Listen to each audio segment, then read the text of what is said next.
हाय digital marketers, मेरा नाम है गौरव और गूगल एड्स 101 के सीरीज में आपका फिर से स्वागत है। इस सीरीज में हम गूगल एड्स को बेसिक टू एडवांस सीख रहे हैं, जिसके अंदर की मैं सारी की सारी डिटेल्स दे रहा हूँ कि डिजिटल मार्केटिंग में क्या क्या चीज़ें होती हैं एंड गूगल एड्स में आप बेस्ट किस तरीके से बन सकते हैं। लास्ट वीडियो के अंदर हमने बात किया था कि एडवर्टाइजर क्या होता है, पब्लिशर क्या होता है, और उसके साथ साथ में हमने परफॉर्मेंस मार्केटिंग के बारे में थोड़ी सी बात की थी।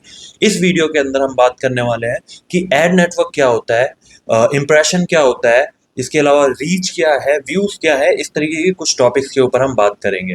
तो चलिए कंप्यूटर स्क्रीन पे आ जाते हैं।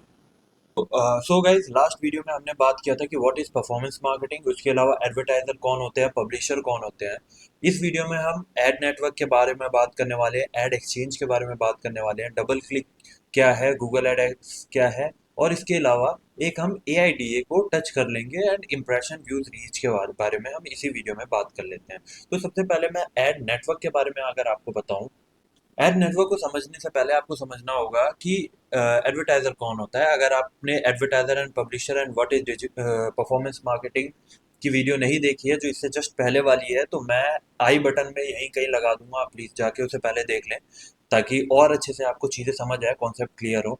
ठीक है, तो सबसे पहले हम बात कर लेते हैं, जैसा कि मैं बता रहा था कि एक है हमारा एडवर्टाइजर। ठीक है, एक है हमारा पब्लिशर।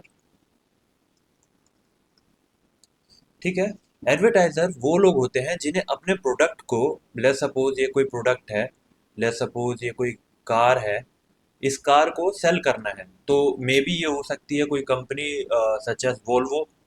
ठीक है, तो वोल्वो को चाहिए ये कि ऐसे प्लेटफॉर्म्स होने चाहिए जहां पे ज्यादा से ज्यादा उनके बायर्स आ सकते हैं, या फिर ऐसे लोग आ सकते हैं जिनको कि इंटरेस्ट है ऐसे प्रोडक्ट के अंदर। ठीक है, तो वोल्वो क्या करेगा, कई सारे पब्लिशर्स हैं, जैसे हो सकता है कि कार्स के बारे में लिखने वाले, या टेक के बारे में लिखने वाले, या फिर मे बी न्यूज़ लिखने वाले वेबसाइट्स हैं। ठीक है, वहाँ जाके वो अपने वॉल्वो की कार की बड़ाई करे, या जो भी उसमें यूनिक फीचर्स हैं वो दिखाए, यूएसपीज दिखाए। या फिर ये तो वेबसाइट्स हो गई, इसके अलावा यूट्यूब चैनल के ऊपर भी जा सकता है। यूट्यूब पे भी बहुत सारे ऐसे लोग हैं जो कि कार्स के बारे में बात करते हैं, बाइक्स के बारे में बात करते हैं, उन लोगों के पास जा सकता है। ठीक है, या फिर गूगल पे कोई भी अगर सर्च करता है बेस्ट कार इन 2024, तो वहां पे अपना ऐड दिखा सकता है। अभी क्या है कि वॉल्वो वगैरह जो ऐसी कंपनीज है, ये अवेयरनेस के लिए ही ऐड चलाती है। ये ऐड इस तरीके से नहीं चलाती है कि भाई सर्च करने पे भी सबको दिखे, जो कि चलाना चाहिए, बहुत सारी कंपनीज चलाती भी है। बट अगर मैं बात करूं वोल्वो की या बड़ी कार कंपनीज की, तो वो सर्च ऐड नहीं चलाती है। सर्च ऐड क्या होता है हम आगे और समझेंगे। ठीक है, तो कई सारी कंपनीज जो है वो इस तरीके के साइट्स पे ऐड चलाना चाहती है। अब पब्लिशर कौन होते हैं, पब्लिशर ऐसे लोग होते हैं जो कि अपने वेबसाइट के ऊपर काम करते रहते हैं, यूट्यूब चैनल्स के ऊपर काम करते रहते हैं। जैसे अभी मैं यूट्यूब वीडियो आपको दिखा रहा हूँ, तो अगर फ्यूचर में मेरे वीडियोस के अंदर कहीं आपको ऐड दिखे, तो मैं भी एक पब्लिशर हुआ, क्योंकि मैं कंटेंट दे रहा हूँ, आप कंटेंट लेने आए हैं, बीच में एडवर्टाइजर्स अपने प्रोडक्ट की अवेयरनेस क्रिएट कर रहे हैं कि हाँ भाई ऐसा भी कोई प्रोडक्ट है।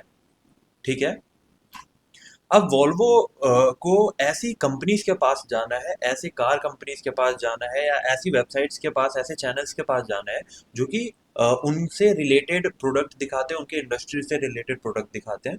तो ऐसे तो हजारों लाखों हैं।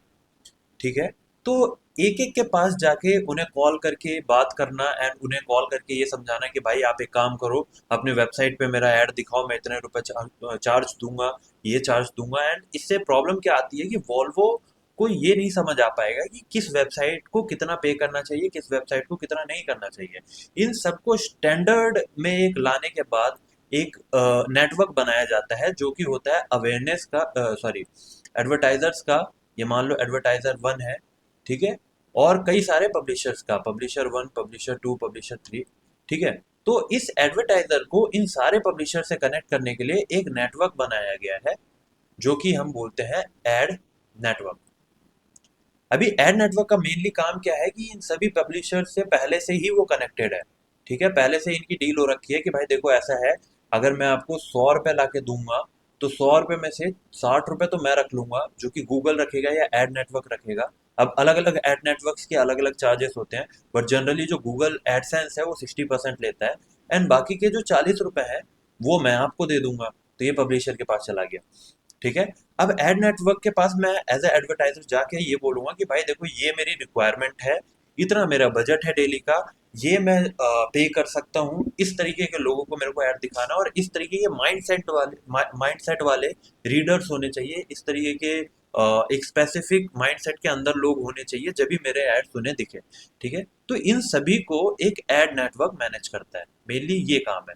अब एड नेटवर्क पे आप अपना बजट सेट कर सकते हो, एड नेटवर्क को आप अपना रिक्वायरमेंट बता सकते हो, जैसे मैंने बताया डेमोग्राफिक बता सकते हो, इंटरेस्ट बता सकते हो, बिहेवियर बता सकते हो, और उस अकॉर्डिंगली ये कई सारे लाखों वेबसाइट जो है, अराउंड 2 मिलियन से ज़्यादा वेबसाइट है गूगल एड नेटवर्क के ऊपर। ठीक है। जीडीएन पे, गूगल डिस्प्ले नेटवर्क, इस पे अभी हम आ रहे हैं। तो इस पे around 2 million plus website added है, या 2 मिलियन से ज़्यादा पब्लिशर्स एडेड है। ठीक है।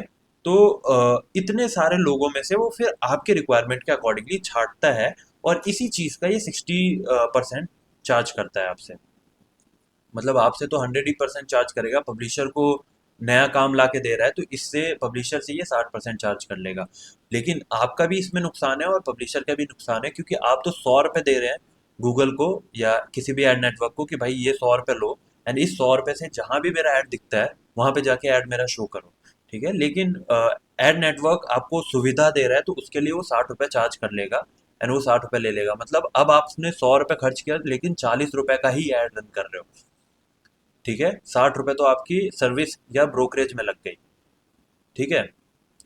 तो ये एक एड नेटवर्क होता है। एड नेटवर्क के अंदर हम डीपली और जा सकते हैं, लेकिन मैं अभी एड एक्सचेंज पे जा रहा हूँ। एड नेटवर्क के अंदर आप मेनली कई सारे पब्लिशर्स को एडवर्टाइजर से कनेक्ट कर सकते हो। ठीक है। अब एड नेटवर्क बहुत सारे अलग अलग होते हैं, जैसे एक है जीडीएन, गूगल डिस्प्ले नेटवर्क, इसका फुल फॉर्म है गूगल डिस्प्ले नेटवर्क। और गूगल डिस्प्ले नेटवर्क जब हम गूगल एड्स रन करेंगे तो वहां पे आएगा। गूगल डिस्प्ले नेटवर्क एक ऐसा नेटवर्क है जिसके अंदर गूगल के ऊपर जितने भी वेबसाइट्स हैं, उन सभी के ऊपर जितने भी एड्स शो होते हैं, मैंने जैसे आपको दिखाया था अभी पिछले वीडियोस में, तो वो साइड में जो इन्वेंट्री शोज होती है वो कैसे बिकेंगी, वो बिकेंगी जीडीएन के थ्रू ही। तो गूगल डिस्प्ले नेटवर्क है एक अपना गूगल का। उसके अलावा एक है जीएसएन, गूगल सर्च नेटवर्क। अगर मैं गूगल के सर्च पे जाके सर्च करूँ, ठीक है, और वहां पे जो ऐड मेरा दिखेगा एसईआरपी पे, सर्च इंजन रिजल्ट पेज पे जो मेरा ऐड दिखेगा, उसे हम गूगल सर्च नेटवर्क पे मान सकते हैं, गूगल सर्च नेटवर्क के अंदर है।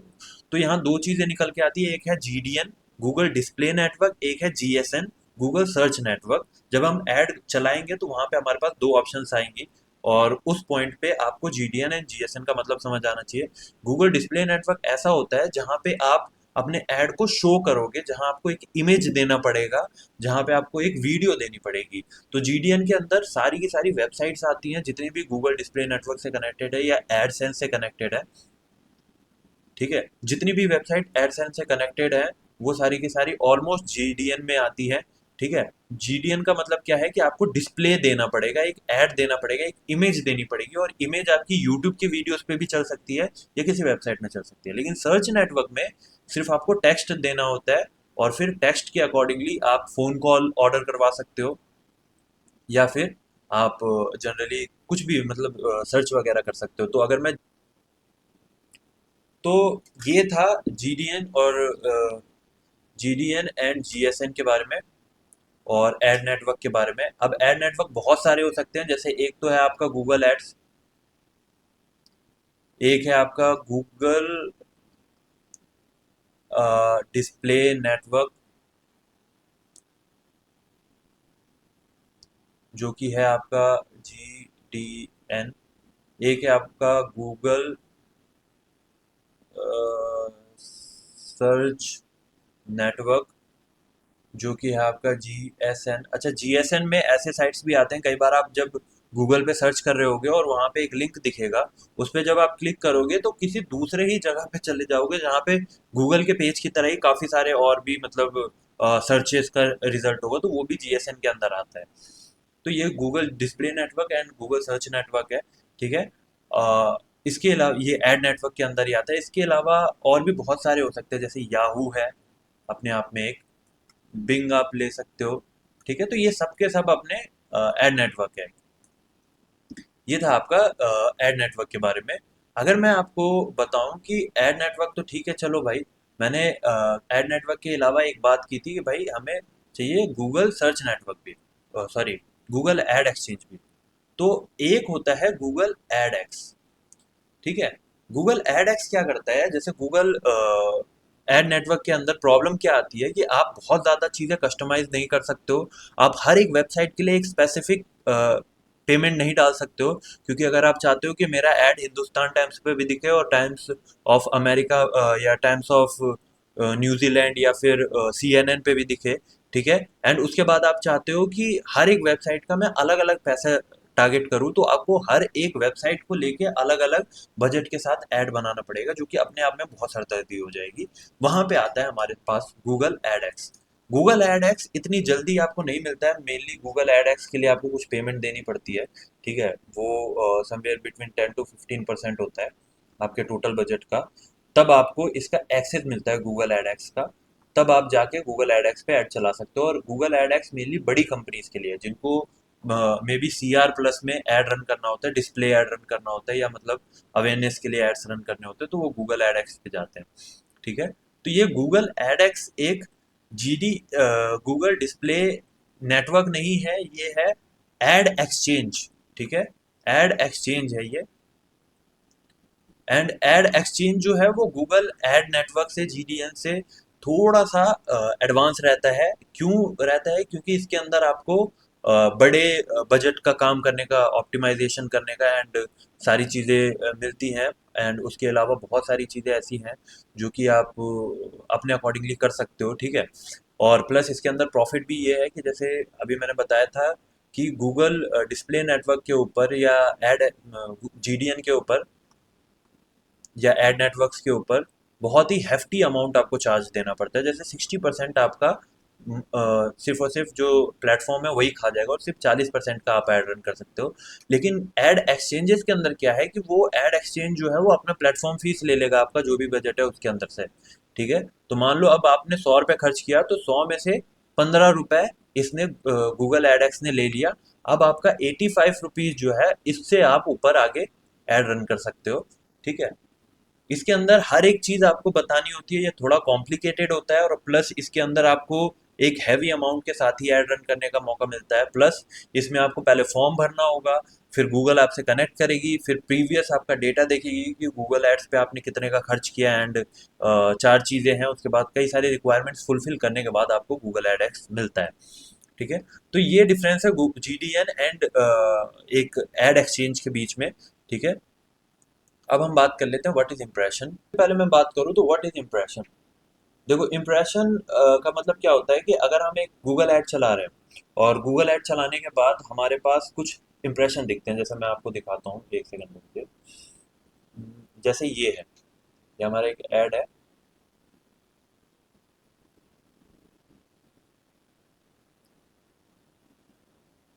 यहाँ पे अगर आप देखोगे तो मेरे इम्प्रेशन जो है 25 अगस्त, जब मैं रिकॉर्ड कर रहा हूँ, उस दिन मेरे इम्प्रेशन है अराउंड 78,000 के समथिंग, ठीक है। क्लिक है मेरे 1,300 या 1,300 के आसपास, ठीक है। और कन्वर्जन वैल्यू अराउंड मैंने 16,000 रुपये के समथिंग कमाया है इस ऐड के थ्रू, ठीक है। तो इम्प्रेशन यहाँ सबसे पहले क्या होता है कि कितने बार मेरे ऐड दिखे हैं, ठीक है।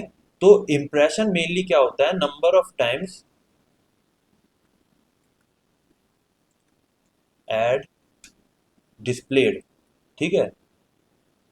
अब डिस्प्लेड का मतलब क्या है, देखो, इंप्रेशन को आप इस तरीके से समझ सकते हो कि आपने एक बिलबोर्ड बनाया, बिलबोर्ड लगा दिया अपने बिजनेस का, एंड आपको पता है कि वहां से 1 लाख कार गुजरती है डेली, ठीक है। मतलब जितनी बार कार गुजरेगी उतने बार आप उस चीज को एक इम्प्रेशन की तरह काउंट करोगे। अब अगर मैं अपनी कार लेता हूँ एंड गुड़गांव से दिल्ली जाता हूँ, और दिल्ली से वापस गुड़गांव आता हूँ, फिर दिल्ली जाता हूँ, एंड बीच में वही एक जो आपका बिल बोर्ड है वो मैंने 3 बार देखा, या 3 बार वहां से गुजरा, तो मेरे 3 इम्प्रेशन हुए, ठीक है। दूसरा इसका एग्जाम्पल ये हो सकता है कि आपने उसे देखा हो ना हो, आपकी गाड़ी वहां से गुजरी है, तो एल्गोरिथम उसे एज अ 1 इम्प्रेशन काउंट करेगा, ठीक है। इसको अगर हम अपने ऐड के थ्रू माने, तो मान लो कि मैं यहाँ पे हिंदुस्तान टाइम्स में आया हुआ और यहाँ मेरे को एक ऐड दिख रहा है, या फिर एक ऐड मेनली ऐड रिमूव्ड, एक सेकंड, एक ऐड मेरे को यहाँ दिख रहा है लिनोवो का, ठीक है। तो ये तो मेरा एक इंप्रेशन हो गया, एक इंप्रेशन, वन इंप्रेशन मेरा काउंट हो गया। लेकिन अगर लिनोवो ने इसी पेज पे 3 जगह और ऐड दिखा रखा है और मैं उसे नहीं देख रहा हूँ, मेरे आंखों के सामने अगर वो नहीं है, तब भी वो इंप्रेशन ही काउंट होगा। और अगर 3 बार लिनोवो ने ऐड दिखाया इस पेज पे और प्लस ये एक जो आपके सामने दिख रहा है, ये चौथा है, ठीक है, जैसे आप यहाँ पे देख सकते हो, यहाँ एक ऐड दिख रहा है आपको लिनोवो का।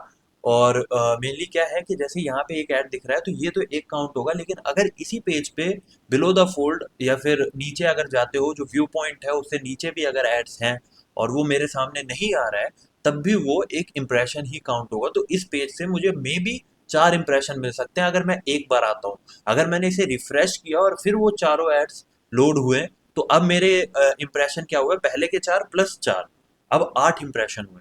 ठीक है, तो आपको इस तरीके से देखना है। इम्प्रेशन मेनली आपको ये नहीं बताता है कि कितने लोगों ने देखा है, बट इम्प्रेशन ये बताता है कि कितनी बार आपका ऐड दिखा है। बेशक लोगों ने देखा हो ना देखा हो, जब लिनोवो का ऐड यहाँ है मान लिया मैंने, लेकिन अगर लिनोवो का ऐड नीचे भी कहीं होगा तो, और मैं नहीं भी देख रहा हूँ, तब भी मेरा वो इम्प्रेशन काउंट होगा ही होगा। ठीक है, तो ये होता है इम्प्रेशन।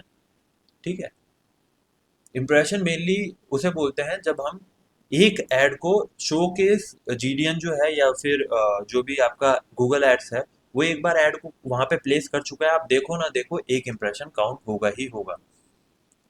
इसे हम इम्प्रेशन बोलते हैं। लेकिन फिर आता है हमारा reach. So what is reach? Reach mainly क्या होता है कि कितने नए लोगों के पास ऐड पहुंच रहा है। अब मैं हूं, मैंने आपका लिनोवो का ऐड यहाँ पे देखा, अब क्या होगा कि मेरे को 4 बार दिखे, 10 बार दिखे, या रिफ्रेश कर दिया 20 बार दिख जाए, रीच मेरी एक ही रहेगी जब तक अनटिल एंड अनलेस कोई नया बंदा नहीं देखता है। फिर एक और प्लस होगी, फिर नया बंदा देखेगा, फिर एक और प्लस होगी। तो ये क्या होता है, यूनिक व्यूज बोलते हैं इसको। Unique views is equal to reach. जितने नए लोगों ने देखा है, जितनी बार नए लोगों ने देखा है, उसको हम रीच बोलेंगे। ठीक है, एक बंदे ने देख लिया, वो एक रीच। अब कोई नया बंदा देखेगा जब भी वो दूसरा रीच होगा। ठीक है, सो इसे हम रीच बोलते हैं। इसके अलावा एक आता है हमारा व्यूएबल इम्प्रेशन। सो व्यूएबल इंप्रेशन का मतलब क्या होता है कि अब देखो यहाँ प्रॉब्लम क्या आई, जब इंप्रेशन काउंट दिया तो यहाँ पे मे बी इस इन्होंने ऐड चला रखा है, कोई प्रीत नाम का ऐड चला रखा है, ऑयल का या घी का है। ठीक है, अभी यहाँ पे दो तो दिखा है मुझे, लेकिन मैंने ध्यान दिया था कि ऊपर भी एक जगह पे है। ठीक है, अब क्या है कि अगर ये ऐड मेरे को दो यहाँ दिख रहा है और नीचे के 4 ऐड नहीं दिख रहे हैं, तो सिस्टम या मुझे कैसे पता लगेगा कि मेरा ऐड कितना कारगर है या नहीं है, या कहाँ दिख रहा है। ठीक है, तो ये देखो जैसे ये है, अब मैं अगर यहाँ तक नहीं पहुंचता तो इंप्रेशन तो मेरे 3 काउंट हो जाते हैं। लेकिन व्यूएबल इंप्रेशन से हमें ये पता लगता है कि जितने नए लोग हैं, वो कितने लोग ऐड देख रहे हैं आपके। तो देखने वाली चीज हो गई, ये 2 ऐड मुझे दिखी हैं, तो 2 व्यूएबल इंप्रेशन हुए हैं। अब मैंने इस ऐड को मान लो स्वाइप किया, अब ये बीच में आ गया और मैं स्वाइप कर गया, फिर ये बीच में आ गया, मैंने स्वाइप कर दिया, तो क्या फिर भी मेरे व्यूएबल इंप्रेशन काउंट हो गए? नहीं। व्यूएबल इंप्रेशन जब भी काउंट होंगे जब ये जो व्यू पॉइंट है, मतलब ये क्या होता है ना कि हमारा जो स्क्रीन है, ये एक व्यू पॉइंट है, मतलब हमारे दिख रहा है यहाँ पे। अगर ये व्यू पॉइंट से ये पूरे के पूरे स्क्रीन पे से, मान लो मैं आपको एक एग्जांपल बताता हूँ, मान लो ये हमारा स्क्रीन है और इस स्क्रीन पे अगर मेरा ऐड जो है, मान लो ये मेरा ऐड का साइज है। ठीक है, अगर मेरा जो ऐड है वो 50% या उससे ज्यादा दिखता है, वो भी 1+ सेकेंड के लिए, मतलब 1 सेकंड से ज्यादा, 50% से ज्यादा अगर दिख रहा है, ठीक है, तो वो व्यूएबल काउंट होगा। मतलब यहाँ पे अगर मैंने रोक दिया और ये 50% से ज्यादा है, यानी 60% इमेज दिख रही है मुझे, और 1 सेकंड से ज्यादा यहाँ पे है, तभी वो व्यूएबल इंप्रेशन काउंट होगा। मतलब कि अगर आपने स्वाइप भी कर दिया तब भी वो व्यूएबल इंप्रेशन काउंट नहीं होगा, इंप्रेशन ही काउंट होगा। एंड व्यूएबल इंप्रेशन से हमें ये पता लगता है कि क्या हमारा ऐड सच में लोगों के सामने सर्व भी कर रहा है। इंप्रेशन में दिक्कत क्या है कि अगर आपका ऐड ज्यादा ही नीचे है और लोग वहां तक पहुंच ही नहीं रहे हैं, और आपको ये लग रहा है कि चलो भाई 20 इंप्रेशन आया, मतलब 20 बार ऐड देखा गया है। ठीक है, तो ऐसा नहीं है, वो ऐड दिखे ना दिखे वो इंप्रेशन में काउंट होगा। लेकिन व्यूएबल इंप्रेशन से आपको ये क्लियर होता है कि कितने बार लोग ऐड देख रहे हैं। इंप्रेशन में यहाँ भी वही कॉन्सेप्ट आता है कि अगर पेज पे आपके 4 जगह ये प्रीत घी है, ठीक है, तो मेरे 4 व्यूएबल इंप्रेशन आएंगे। जैसे यहाँ पे भी प्रीत घी है, ठीक है, यहाँ फिर है, तो 5 बार व्यूएबल इंप्रेशन हमारे काउंट होंगे। तो ये होता है हमारा व्यूएबल इंप्रेशन। इसके बाद अगर मैं बात करूं तो क्लिक्स क्या होता है, मान लो कि मैंने क्या किया कि इस वाले इमेज के ऊपर मैंने क्लिक कर दिया। ठीक है, तो बहुत सिंपल है, इसके ऊपर अगर मैंने क्लिक कर दिया तो उसे हम क्लिक बोलेंगे। ठीक है, अब मैंने जब क्लिक किया, मान लो कि ये एड 20 लोगों ने देखा या 50 लोगों ने देखा। ठीक है, 50 लोगों ने देखा, 50 में से मान के चलते हैं कि 5 लोगों ने क्लिक किया। 5 लोग क्लिक करने के बाद क्या होंगे कि इनके किसी वेब पेज पे या लैंडिंग पेज पे जाएंगे, एंड वहां पे जाने के बाद इनके प्रोडक्ट को देखेंगे। ठीक है, लेकिन 5 लोगों में से जो क्लिक किया है, तो मान लो कि मैंने क्या किया है, यहाँ पे क्लिक किया इस ऐड पे, और ऐड पे क्लिक करने के बाद ये लोड हो रहा है, लोड होने से पहले मैंने कट कर दिया। ठीक है, तो अब क्या प्रॉब्लम आई कि 5 लोगों ने क्लिक तो किया, लेकिन 5 में से सिर्फ 3 लोग पहुंचे।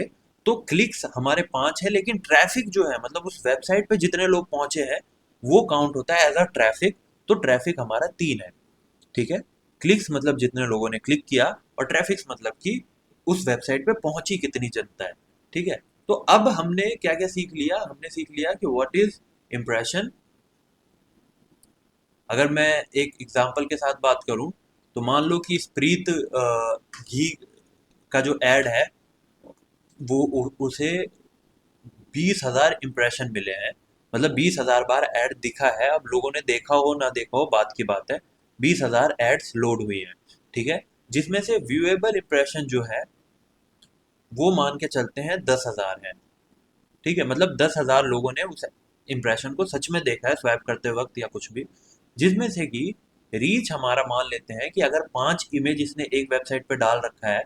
ठीक है, तो एक एग्जाम्पल के तौर पे मैं बता रहा हूँ कि रीच मान लो कि हमारे 2,000 है। मतलब 2,000 लोगों ने हमारे ऐड को, नए लोगों ने हमारे ऐड को देखा है, न्यू न्यू लोगों ने, न्यू 2,000 लोगों ने देखा है। जिसमें से कि क्लिक्स जो आए हैं हमारे, मतलब जिनको पसंद आया हमारा ऐड, वो थे, मान के चलते हैं 500 लोगों को हमारा ऐड पसंद आया है।